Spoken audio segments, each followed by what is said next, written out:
Ti senti l'addome gonfio, teso? Fai gli addominali ma la situazione non migliora? Scopriamo insieme un esercizio specifico per risolvere il problema. Ciao, sono Danila Anzalone, laureata in scienze motorie e massofisioterapista. Da 25 anni mi occupo di benessere e attraverso questo canale aiuto le persone ad avere uno stile di vita più sano. L'esercizio che vediamo oggi fa parte della ginnastica ipopressiva. Sapete che cos'è? È un tipo di ginnastica particolare che lavora proprio sull'addome, non solo, ma anche sul muscolo diaframma, sul trasverso e ha molteplici funzioni. Spesso se ne sente parlare per risolvere il problema della diastasi addominale, cioè della separazione dei due retti dell'addome, i due muscoli principali addominali, che può essere causata nel postparto, quindi dopo una gravidanza. Ma gli esercizi di ipopressiva possono essere molto utili anche per quanto riguarda il gonfiore addominale e la tensione proprio dell'addome. Quindi una tensione forte sia dei muscoli del pavimento pelvico che degli addominali che del diaframma, e a volte creano questo gonfiore, questo fastidio, e per contrastarlo siamo portati, pensiamo, a fare ancora più addominali, no? Aumentare i classici addominali, il crunch, gli obliqui, tutti gli addominali che conosciamo.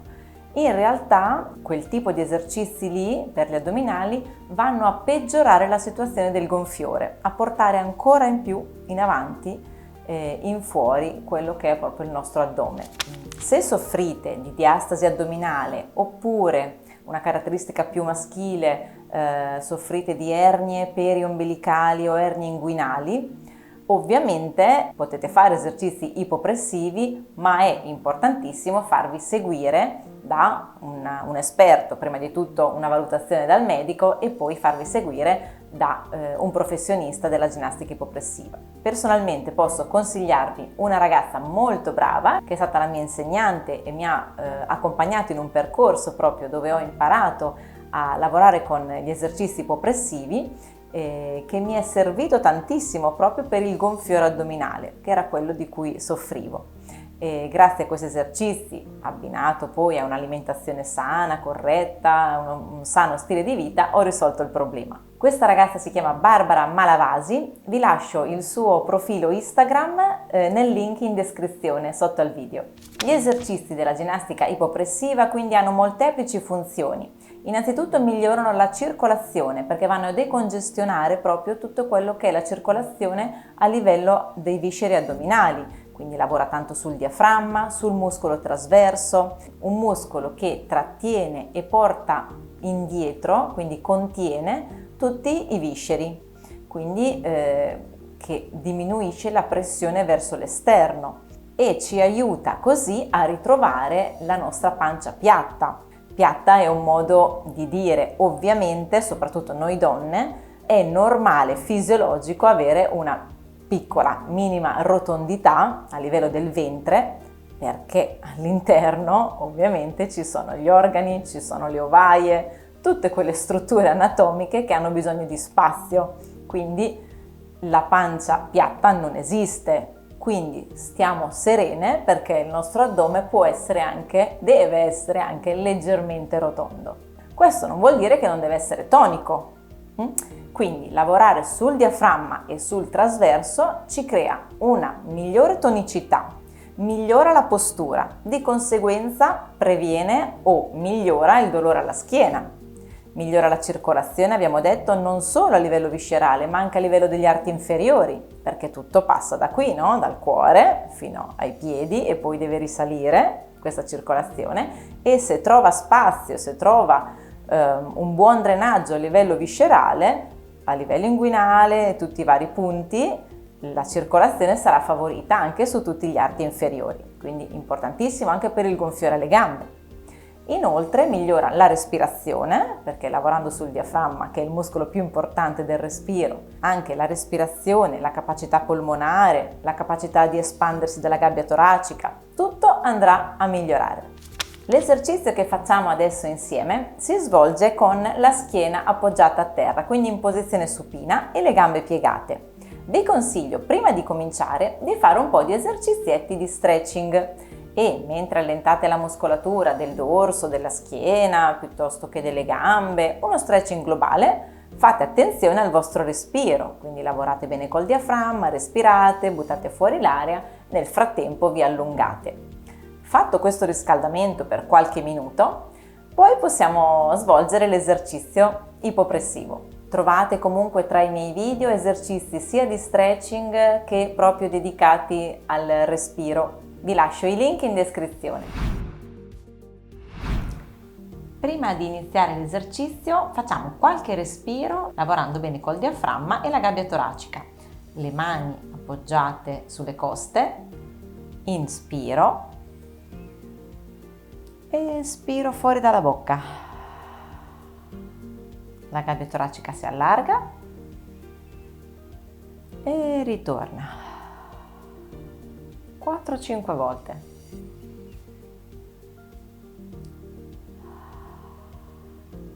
Inspiro dal naso lentamente,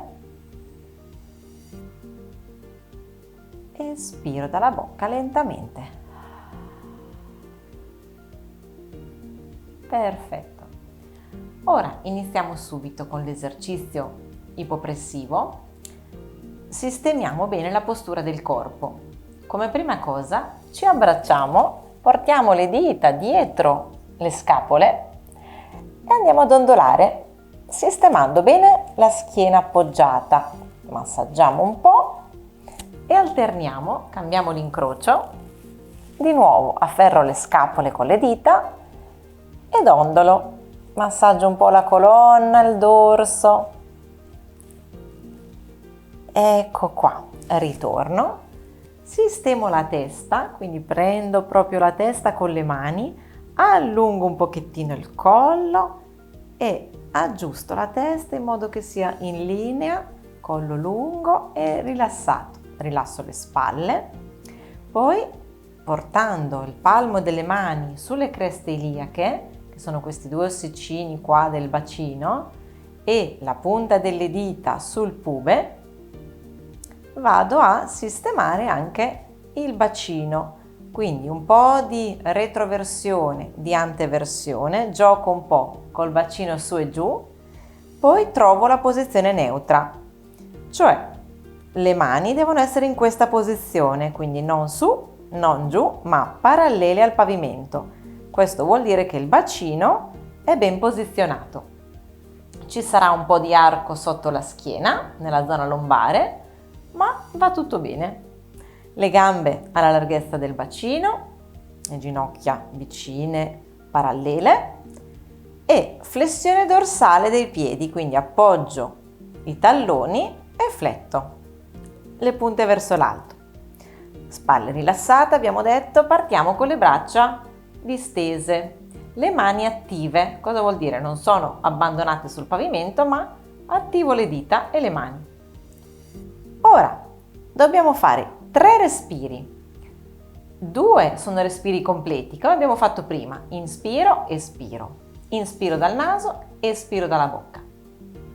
Il terzo respiro si interrompe, quindi inspiro completamente dal naso, espiro ma solo un po', butto fuori solo un po' di aria e poi trattengo, vado in apnea.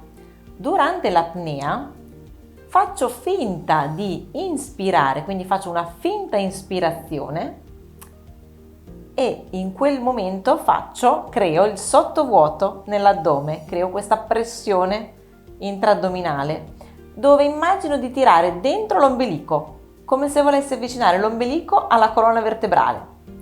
Quindi inspiro e trattengo, creo il sottovuoto. Adesso ve lo faccio vedere che è più semplice vederlo che spiegarlo. Mani, spalle rilassate, tutto in posizione corretta. Inspiro, espiro. Spalle basse, attive. Espiro. Terzo respiro. Espiro poco, trattengo, rilasso, sottovuoto.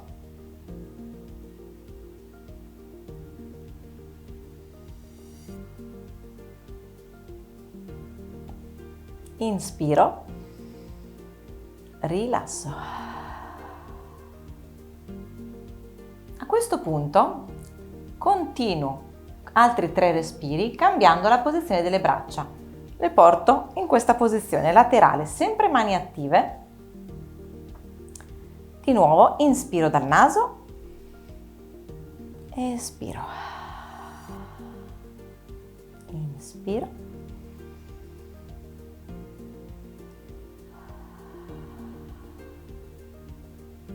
terzo respiro, espiro poco, trattengo, rilasso un po' l'addome, sottovuoto.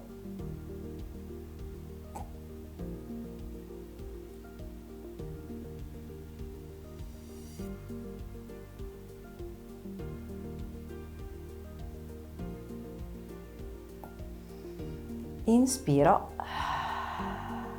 rilasso. Quanto tempo devo tenere in apnea?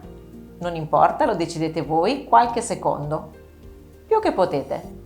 Un'altra cosa importante è, da questa posizione, mentre respiro, i talloni spingono all'esterno. La testa invece è come se qualcuno mi tirasse dalla parte opposta rispetto ai talloni, quindi mi allungo completamente la colonna e tutta la postura.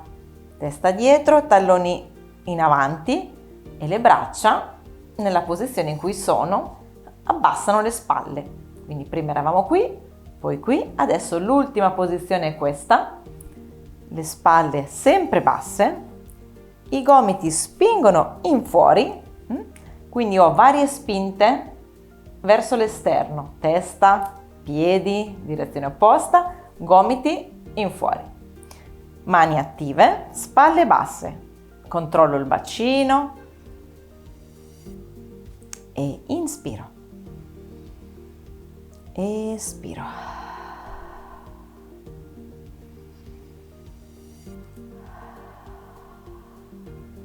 inspiro, espiro poco, trattengo, rilasso, sottovuoto.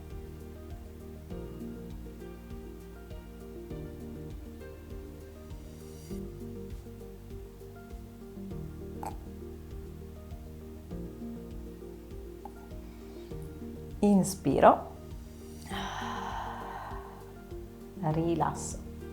Svolgi questo esercizio tutti i giorni, pochi minuti ma tutti i giorni per un mese e poi fammi sapere nei commenti come va.